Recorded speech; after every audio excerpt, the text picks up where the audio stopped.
Morning tea, आओ। मुकेश बाबू। अरे तू कहाँ से सुबह सुबह आ गया? सब ठीक है? बिल्कुल नहीं, कल रात हमारे घर में एक और घटना हुई। अच्छा, क्या हुआ? सिगरेट। सिगरेट? ये ले, अब पीना मत। हाँ बोल। कल रात किसी ने हिना के कमरे को आग लगाकर जला दिया है। क्या पूरा घर जल गया? नहीं, सिर्फ हिना का कमरा। पलंग, बिस्तर, किताबें, टेबल, कुर्सियाँ सब जलकर राख हो गई। तुम ये बताओ कि जब हिना छत से गिरी तब तुम कहाँ थे? जब मैं घर से निकला तब हिना अपने कमरे में बैठी स्वेटर बुन रही थी। 1 घंटे बाद जब लौटा तो घर में कोहरा मचा हुआ था। हिना छत से गिरकर मर गई। लाश को सबसे पहले किसने देखा? रवि बाबू ने।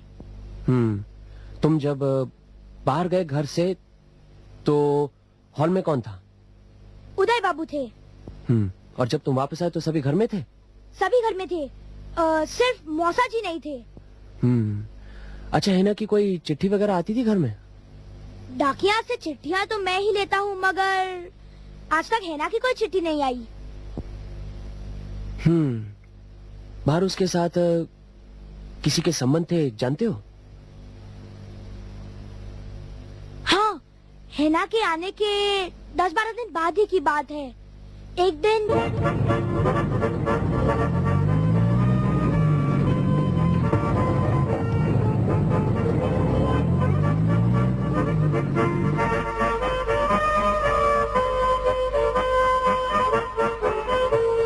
मैंने सोचा यूं ही कोई आ जा रहा है, लेकिन 10-15 दिन बाद वही माउथ ऑर्गन की आवाज फिर से सुनाई दी।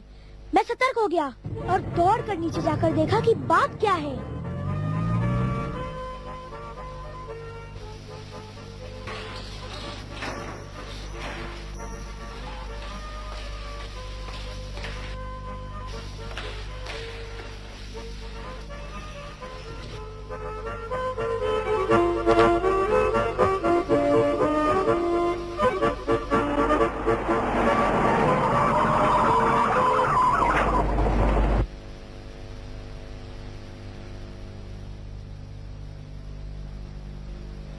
मैंने देखा कि कोई आदमी है जो माउथ ऑर्गन से हिना को इशारा करता है और हिना उससे मिलने चली जाती है।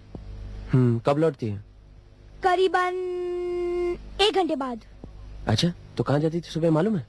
क्या मालूम, मैंने कभी दूसरी टैक्सी लेकर उनका पीछा नहीं किया। इतने पैसे कहाँ है मेरे पास। अच्छा, आखिरी बार कब गई थी? करीब 10-12 दिन पहले। अच्छा चलो, अब तुम जाओ, घर जाओ, चलो। एक और मिलेगी? अरे भाग अब, चल। ये माउथ ऑर्गन का मामला केस को और ही उलझा रहा है।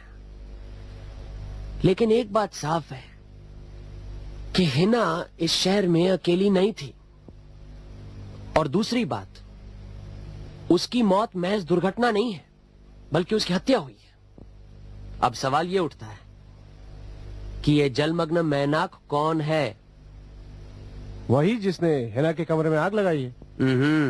हो सकता है और नहीं भी।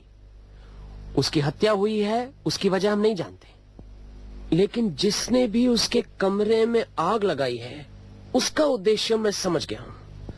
जरूर उस कमरे में कोई ऐसी चीज थी जिसे वो बर्बाद करना चाहता था। तुम्हें भी तो उसके कमरे में एक गुलाबी रंग का कागज का टुकड़ा मिला था, उस पे क्या लिखा था?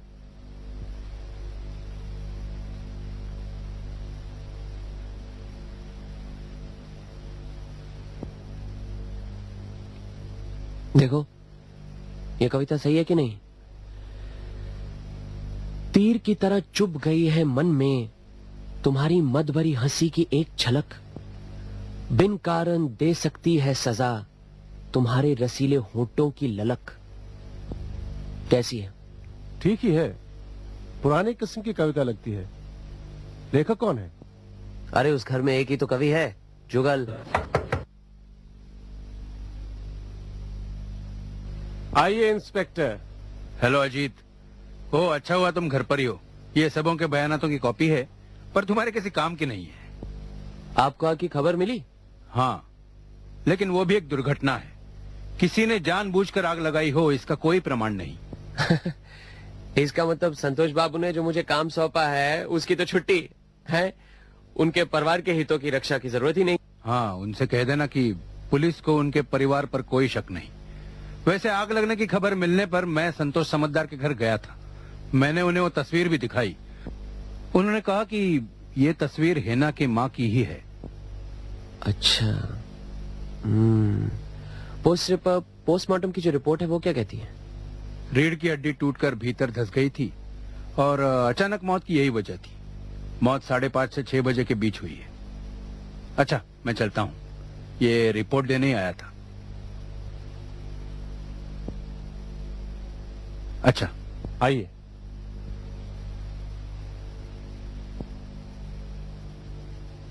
क्यों, है कुछ?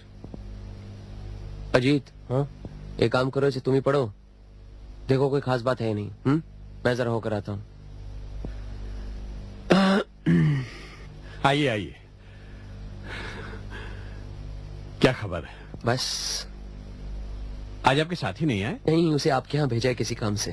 अच्छा अच्छा। आपने शायद सुना होगा कि पुलिस को तो पूरा यकीन है कि हिना की मौत सिर्फ एक दुर्घटना ही थी। चलो अच्छा हुआ, इस बात से मन बहुत परेशान था। आइए। लेकिन मुझे इस बात का पूरा यकीन नहीं है। यानी कि आपको शक है कि किसी ने हिना का खून किया है? अच्छा अच्छा, कोई सबूत मिला क्या? अभी नहीं। पहली बात तो यह है कि हिना के कमरे में आग लगना स्वाभाविक नहीं है। उसके कमरे में आग लगना स्वाभाविक नहीं है, ये सही है। और दूसरी बात यह है कि इस शहर में हिना किसी से परिचित थी जिससे वो अक्सर मिलने जाया करती थी। हाँ, जहां तक मुझे मालूम है इस शहर में उसका कोई परिचित नहीं था। इस शहर में ना सही, लेकिन दूसरे शहर का कोई हो सकता है जो कि शायद 10 या 15 दिन, हर 10 या 15 दिन यहाँ पे शहर में आता होगा और हिना उसे मिलती होगी। ये हो सकता है। तो अब आप क्या करना चाहते हैं? अगर आपकी इजाजत हो तो आपके परिवार से बातचीत करना चाहता हूँ। देखिए ब्योमकेश बाबू, आपको हमने अपने परिवार के हितों की रक्षा के लिए नियुक्त किया था।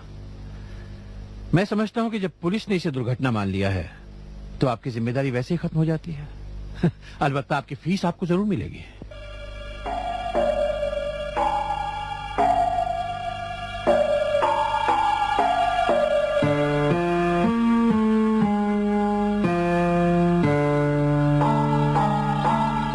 क्या सोच रहे हो ब्योमकेश बाबू? सोच नहीं रहा, देख रहा हूँ। क्या? ये देख रहा हूँ कि ये मजदूर कितनी आसानी से मचान के सहारे ऊपर छत तक पहुंच जाते हैं। और वो देखो, यहाँ से अंदर आने और जाने का रास्ता।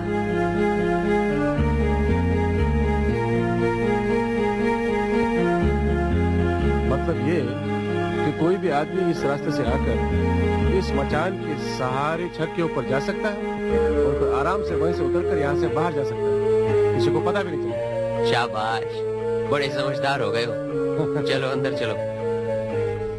क्या है ये? कुछ नहीं है ना, पढ़ने देना। आइए। तुम क्या कविता भी लिखते हो?